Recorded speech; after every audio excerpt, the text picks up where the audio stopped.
एक समय की बात है, भगवान गौतम बुद्ध अपने शिष्यों के साथ बैठे हुए थे और उन्हें उपदेश दे रहे थे। तब उन्होंने अपने शिष्यों से कहा, क्रोध इंसान का सबसे बड़ा दुश्मन है। क्रोध करने वाला व्यक्ति खुद को हानि पहुंचता ही है, लेकिन दूसरों को भी हानि पहुंचता है। वह प्रतिशोध की आग में जलता है और अपने जीवन को बर्बाद करता है। उनके उपदेश खत्म हो जाने के बाद उनके शिष्यों में से एक शिष्य खड़ा होता है और उसे बोलता है, तू एक ढोंगी है। तेरी बातें मनुष्यों के रहना सहन से विपरीत है। तू जो भी कहता है उसे अपने जीवन में अनुसरण नहीं करता और दूसरों को यह सब करने को कहता है। जब उसका शिष्य गौतम बुद्ध को उल्टी सीधी बातें कह रहा था, तब गौतम बुद्ध ने कोई प्रतिक्रिया नहीं दी और वह शांत बैठे थे। लेकिन ऐसे में वह व्यक्ति और भी ज्यादा गुस्सा हो गया और गुस्से में आकर उसने गौतम बुद्ध के मुंह पर थूक दिया। इसके बाद भी महात्मा गौतम बुद्ध को गुस्सा नहीं आया और वे शांत थे। उन्होंने अपने चेहरे से थूक को पोंछा और वह चुपचाप बैठ गए। यह सब देखकर उसे शिष्य को समझ नहीं आया कि वह क्या करे। गुस्से में आकर वह उसे जगह को छोड़कर चला गया और अगले दिन अपने घर पहुंचा। जैसे ही वह अपने घर पहुंचा, तब तक उसका दिमाग शांत हो चुका था। दिमाग के शांत होते ही उसे इस बात का एहसास हुआ कि उसने कितनी बड़ी गलती की है। उससे पाप हुआ है। वह खुद को मन ही मन कहने लगा, यह मैंने क्या कर दिया? मैंने महात्मा बुद्ध का अपमान किया है। ऐसा पाप मैं कैसे कर सकता हूं? मैंने बहुत बड़ी गलती कर दी। मुझे जाकर उनसे माफी मांगनी होगी। यह कहकर वह तुरंत ही गौतम बुद्ध के पास चला गया। लेकिन गौतम बुद्ध उस स्थान पर नहीं थे। ऐसे में वह उन्हें खोजना लगा। जैसे ही उसे महात्मा बुद्ध मिले तो वह उनके पैरों पर गिर गया और उनसे कहने लगा, मुझे माफ कर दीजिए। मुझसे गलती हुई है। मैंने आपका अपमान किया है। मैंने यह बहुत बड़ा पाप किया है। यह सब देखकर गौतम बुद्ध ने उससे कहा, शांत हो जाओ, क्या बात है? मुझे बताओ, तुम कौन हो? गौतम बुद्ध के यह पूछने पर वह शिष्य चौंक गया।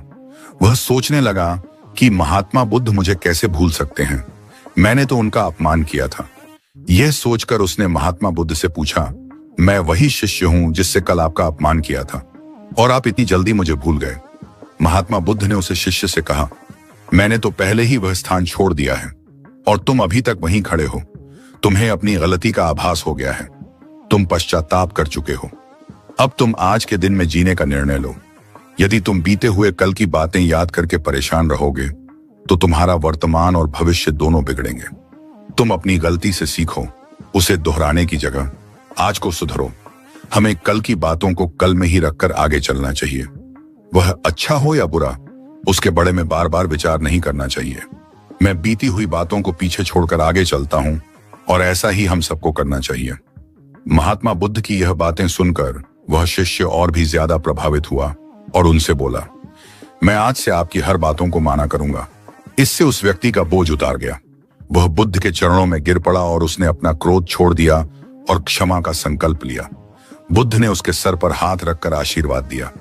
उस दिन से उस व्यक्ति में बदलाव आया और उसके जीवन में सत्य, सत्य और करुणा की धारा बहने लगी। इस कहानी से हमें यह सीख मिलती है कि क्रोध करना इंसान के लिए सबसे खतरनाक है। यह मनुष्य का सबसे बड़ा दुश्मन है जो उसे बर्बाद कर सकता है।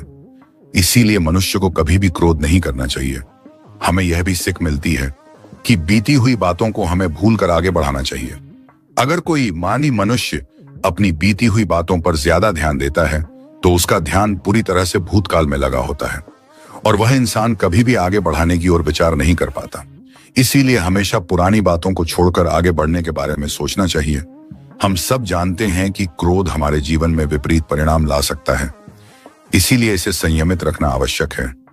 और इसी बात को ध्यान में रखते हुए गौतम बुद्ध ने हमें अपने उपदेशों के माध्यम से एक महत्वपूर्ण संदेश दिया है। बुद्ध भगवान ने कहा है, क्रोध ऐसी आग है जिसमें क्रोध करने वाला दूसरों को जलाएगा तथा खुद भी जल जाएगा। यह बात हमें समझनी चाहिए कि क्रोध हमें नुकसान पहुंचाने के अलावा खुद को भी हानि पहुंचा सकता है। जब हम क्रोध में होते हैं, हम निरंतर तनाव में रहते हैं, मन स्थिर होता है और हमारी निर्णय लेने की क्षमता प्रभावित हो जाती है। क्रोध हमारे रिश्तों को भी नुकसान पहुंचा सकता है। जब हम क्रोध में होते हैं तो हम गुस्से में अपने पास वाले लोगों से बदले की भावना रखते हैं और उनसे अन्यायपूर्ण व्यवहार कर सकते हैं और यह हमारे परिवार, मित्र और समाज में दूसरों के साथ अच्छे रिश्ते बिगाड़ सकता है। इसीलिए हमें क्रोध को संयमित रखना आवश्यक है। बुद्ध भगवान ने हमें बताया है कि शांति और सुख का मार्ग क्रोध से होकर नहीं जाता है। वास्तविक शांति और सुख का मार्ग अंतर्मन की स्थिति के मध्य से प्राप्त होता है। बुद्ध भगवान ने हमें यह भी सिखाया है कि हमें पश्चाताप करना चाहिए और गलतियों से सीखना चाहिए। जब हम पश्चाताप करते हैं तो हमारी अज्ञानता और दुष्कर्मों के प्रभाव से मुक्त होने का मार्ग खुलता है। हमें आत्मसंगम का विकास करना चाहिए और क्रोध को संयमित रखने के लिए ध्यान और मेधा का विकास करना चाहिए। मेरे प्यारे साथियों, क्रोध हमारे जीवन के विपरीत परिणाम ला सकता है। हमें अपने आप को संयमित रखने की समर्थ प्राप्त करनी चाहिए। हमें पश्चाताप करना और उससे सीखना चाहिए। हमें शांति और सुख की ओर बढ़ने के लिए और क्रोध को नियंत्रित करके अपने जीवन को सुखी और समृद्ध बनाने के लिए प्रयास करना चाहिए। गुस्सा करके हम अपने सामने होने वाली चीजों को सिर्फ एक तरह की नजर से देखते हैं और कई बार ऐसा व्यवहार हमें उन चीजों और नजारों से दूर रखता है जो कठिनाइयां का सामना करने में सबसे जरूरी होते हैं। यदि आप ऐसी और मजेदार कहानियां और संदेशों को और सुनना चाहते हैं तो हमें सब्सक्राइब करें। दोस्तों, उम्मीद है इस वीडियो से आपको काफी कुछ सीखने को मिला होगा और अगर कुछ सीखने को मिला हो तो हमारे इस वीडियो को लाइक शेयर कीजिएगा और साथ ही कमेंट में नमो बुद्धाय जरूर लिखिए। धन्यवाद।